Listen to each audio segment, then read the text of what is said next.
Du 27 mai au 2 juin est organisée à Saint-Quentin la semaine des aidants. L'occasion durant ces quelques jours de mettre en avant les 11 millions de personnes qui viennent en aide à celles et ceux qui sont malades, en perte d'autonomie, mais également en situation de handicap. Et aujourd'hui, ce que je vous propose, c'est de partir à la rencontre d'Evelyne, qui est auxiliaire de vie depuis une dizaine d'années et qui prend véritablement son métier à cœur. D'ailleurs, c'est même plus que ça pour elle et aujourd'hui, elle nous permet de l'accompagner lors d'une de ses tournées quotidiennes.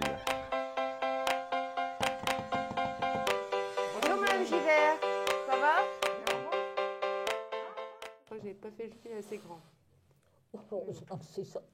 Non mais ça va, regardez. Bon, Evelyne, je vous interromps quelques instants. Auxiliaire de vie, c'est pas que des soins médicaux. On est capable aussi de faire de la couture, on s'adapte quelque part. Exactement.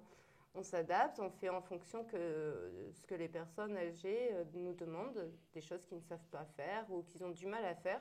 Donc nous, on est là pour les aider. Donc soit on les fait à leur place ou soit on leur demande une participation aussi. Parce que le principe du domicile, c'est qu'ils gardent leur autonomie, voire même qu'ils en gagnent de l'autonomie. Donc on n'est pas là pour tout faire à leur place. Quand on dit que c'est un travail d'équipe, oui, c'est un travail d'équipe. Bon, vous, ça fait 10 ans que vous exercez cette profession. C'est plus d'ailleurs qu'une profession, c'est une véritable vocation pour vous. C'est une passion. Mon métier, c'est pas, je le considère pas comme un métier, mais plutôt comme une passion, comme un hobby, comme celui qui aime faire le sport, du sport, qui va en salle de sport ou autre. Il va parce que ça lui plaît, parce que ça lui fait du bien. Et moi, c'est plus un hobby, plus une passion. Il y a 10 ans, pourquoi vous avez embrassé ce choix de carrière plus qu'un autre? C'était comme une évidence en fait. Je ne me suis pas vraiment posé la question. C'était une chose que je voulais faire déjà depuis pas mal d'années. Et après, je me suis lancée.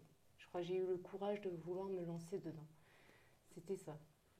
Le courage, mais il y a aussi une certaine forme d'affection auprès des bénéficiaires que vous côtoyez au quotidien, même des fois plusieurs fois par jour. Oui, bien sûr. On fait partie aussi de leur vie, comme eux, ils font aussi partie de notre vie, en quelque sorte. Donc oui, il y a une affection parce qu'on les connaît, on sait quand ça va pas, on connaît leur passé, on connaît aussi leur famille. Et aussi les personnes, s'il y a d'autres intervenantes, on les connaît aussi. Donc en fait, on fait partie de leur vie, ils font partie de notre vie. Parce que quand on ne les voit pas, bah oui. Il y a un petit manque. Il y a un manque.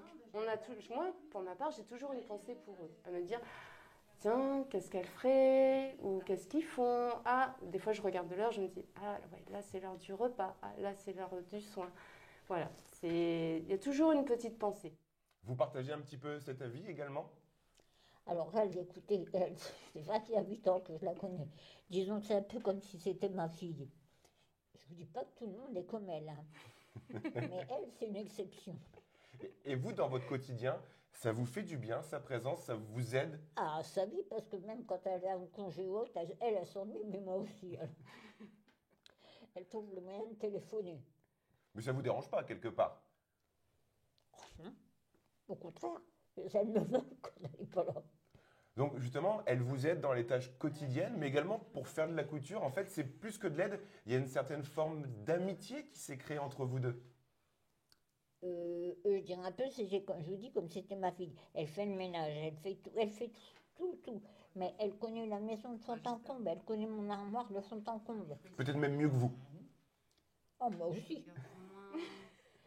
Elle me débarbouille, elle m'habille. Quand je vois qu'elle fait le nez, je rouspète. Puis bon, bah, c'est pas mon caractère, hein. Vous avez du caractère, Voilà. mais un bon caractère. Alors moi, je vous laisse. Oui. Et je Tu vous veux dis pas un chocolat avant de partir? Je vais prendre un chocolat avant de partir. Oui. Et je vous dis à demain soir. D'accord.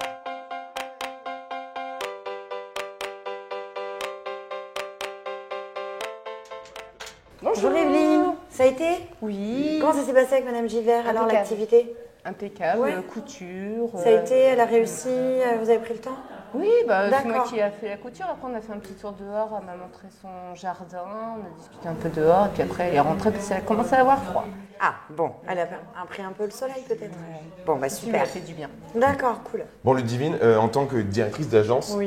est-ce que c'est compliqué au quotidien de gérer tous ces auxiliaires de vie et tous les nombreux bénéficiaires qui sont présents? Alors oui, c'est compliqué en termes d'organisation pour le planning. On s'y prend un gros mois à l'avance. Après, on n'est pas à l'abri des hospitalisations, des nouveaux clients, des congés, des arrêts maladie. Donc forcément, c'est une grosse gymnastique, on va dire, pour les plannings. Mais on a des super auxiliaires de vie comme Evelyne, qui sont là depuis 10 ans, sur qui on peut vraiment compter. Et voilà, les bénéficiaires sont heureux d'avoir aussi les mêmes filles.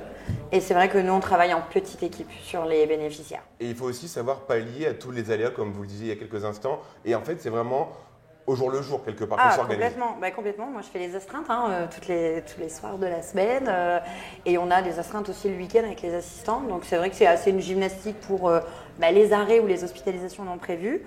Mais le fait d'avoir à peu près 4 à 5 filles, qui vont travailler essentiellement chez un patient, un de nos bénéficiaires, et ben, ça permet aussi, quand il y en a une en arrêt, de pouvoir pallier avec les 3 autres. On a remarqué également tout à l'heure, c'est vrai que en fait, c'est plus qu'une profession, c'est une véritable vocation, Ah voire, oui, comme le dit complètement. Evelyne, Ah une oui, passion.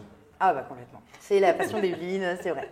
C'est voilà, faut être bienveillante, toujours être dans l'analyse aussi de leurs besoins, savoir anticiper, se rendre compte aussi des besoins qu'ils ont au quotidien. Et c'est vrai que pour tout ça, Evelyne, on a confiance en elle et on n'a pas de problème. Et ben, en tout cas, merci à toutes les deux de m'avoir Eh ben, accordé un merci. petit peu de temps Merci. pour faire découvrir Merci. cette profession d'auxiliaire de vie dans le cadre, Voilà. je le disais tout à l'heure, de la semaine des aidants à Saint-Quentin entre le 27 mai et le 1er juin.